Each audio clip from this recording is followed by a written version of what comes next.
Hello, എല്ലാവർക്കും സുഖാണല്ലോ. അപ്പോൾ ഇന്ന് ഞാൻ ഈച്ചകളെ ഓടിക്കാൻ വേണ്ടിയിട്ട് ഞാൻ വീട്ടിൽ ചെയ്യുന്ന കുറച്ച് കാര്യങ്ങൾ നിങ്ങളും കൂടെ ആയിട്ടൊന്ന് ഷെയർ ചെയ്യാമെന്ന് വിചാരിച്ചു.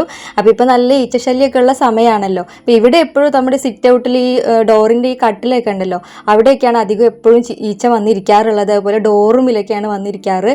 അപ്പോൾ ഞാൻ എപ്പോഴും ചെയ്യാറുള്ളത്, നമ്മുടെ വീട്ടിലെ തുളസി ഉണ്ടല്ലോ, തുളസി ചെടി, ഇതിപ്പോൾ ചുമന്ന തുളസിയാണ് കേട്ടോ. ഒരുപാട് തുളസി ഉണ്ടായിരുന്നു ഇവിടെ, അമ്പലത്തിലേക്കൊക്കെ ഇവിടുന്ന് കൊണ്ടുപോകാറുണ്ട് തുളസി, അതുപോലെ തെച്ചിയൊക്കെ. പക്ഷേ ഇപ്പോൾ ഒന്നുമില്ല. ഇപ്പം മഴ പെയ്തപ്പോൾ ഇങ്ങനെ ഉണ്ടായി വരുന്നേ ഉള്ളൂ. അപ്പോൾ ഇതിൽ നിന്ന് കുറച്ച് തുളസി എടുക്കുക, അതേപോലെ തന്നെ പുതിനയിലയും വേണം. ഈ തുളസിക്ക് ഒരു പ്രത്യേക സ്മെല്ലാണല്ലോ. അപ്പോൾ പിന്നെ പുതിനയില ഞാൻ പുറത്തുനിന്ന് വാങ്ങിയതാണ് കേട്ടോ, കടയിൽ നിന്ന് വാങ്ങിയതാണ്.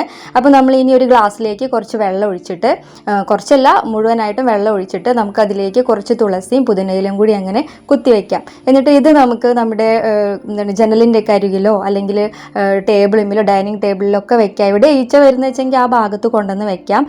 പുതിനയിലയുടെ സ്മെല്ലൊക്കെ നമുക്ക് നല്ല ഇഷ്ടമാണല്ലോ, തുളസിയുടെ ഒക്കെ. പക്ഷേ ഈച്ചകൾക്ക് അതിൻ്റെ സ്മെല്ല് പറ്റില്ല എന്നാണ് കേട്ടിട്ടുള്ളത്.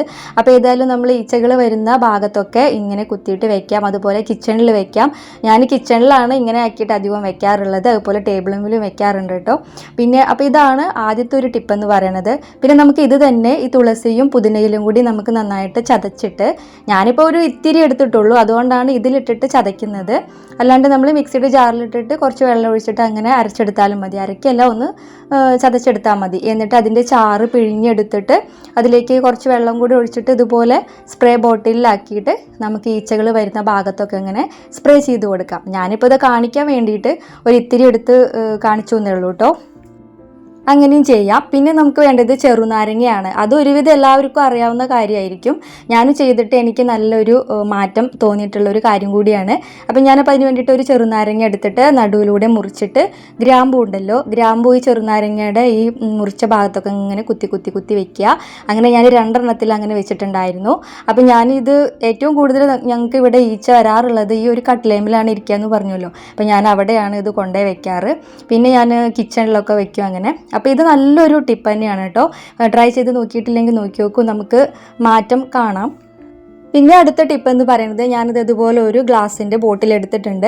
അതിലേക്ക് വെള്ളം ഒഴിച്ചതിന് ശേഷം പിന്നെ ഇതാ ഒരു സ്പൂണ് വിനാഗിരിയും ഒരു സ്പൂണ് നമ്മുടെ ലിക്വിഡ്, പാത്രം കഴുകുന്ന ലിക്വിഡ് ഉണ്ടല്ലോ, ഞാനിപ്പോൾ വിമ്മിൻ്റെ എടുത്തിട്ടുള്ളത്.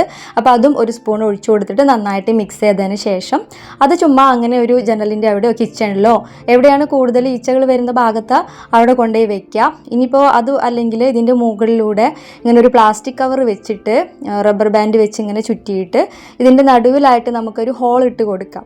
അപ്പോൾ ഈച്ചകൾ വന്നിരിക്കുമ്പോൾ അതിൽ വീണ് കഴിഞ്ഞാൽ ഒരിക്കലും അവർ രക്ഷപ്പെടില്ല. അങ്ങനെ ചെയ്ത് കൊടുക്കാം. ഞാൻ ഇപ്പോൾ കവർ വെക്കുന്നില്ല, ജസ്റ്റ് അങ്ങനെ ചുമ്മാ വെക്കുന്നേ ഉള്ളൂ. അപ്പോൾ ഇത് രണ്ടും കൂടി മിക്സ് ആകുമ്പോഴത്തെ ആ ഒരു സ്മെല്ല് ഈച്ചകൾക്ക് പറ്റില്ല എന്നാണ് പറഞ്ഞു കേട്ടിട്ടുള്ളത്. അപ്പോൾ അങ്ങനെ നമുക്ക് ചെയ്യാം.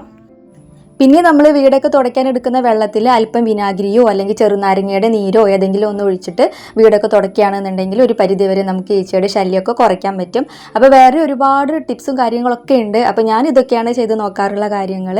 പിന്നെ നമ്മൾ എപ്പോഴും പറയുന്ന പോലെ തന്നെ വീടും പരിസരമൊക്കെ നല്ല നീറ്റായിട്ട് കൊണ്ട് നടത്തുക. അതുപോലെ തന്നെ കിച്ചണിലായാലും നമ്മൾ ഫ്രൂട്ട്സ് കാര്യങ്ങളൊക്കെ ഒന്നുമില്ലെങ്കിൽ മൂടി വയ്ക്കുക, അല്ലെങ്കിൽ ഫ്രിഡ്ജിൽ വയ്ക്കുക. അങ്ങനെയൊക്കെ ചെയ്യുമ്പോൾ നമുക്കൊരു പരിധിവരെ ഈച്ചയുടെ ശല്യമൊക്കെ കുറയ്ക്കാൻ പറ്റും. അപ്പോൾ ഈ ഒരു കുഞ്ഞു വീഡിയോ ഇത്രയേ ഉള്ളൂ. വീഡിയോ നിങ്ങൾക്ക് ഇഷ്ടപ്പെട്ടുവെങ്കിൽ ലൈക്ക് ചെയ്യാനും സബ്സ്ക്രൈബ് ചെയ്യാനും ഒന്നും മറക്കരുത് കേട്ടോ. അപ്പോൾ നമുക്ക് അടുത്ത വീഡിയോ ആയിട്ട് വീണ്ടും കാണാം. ടാറ്റാ, ബൈ.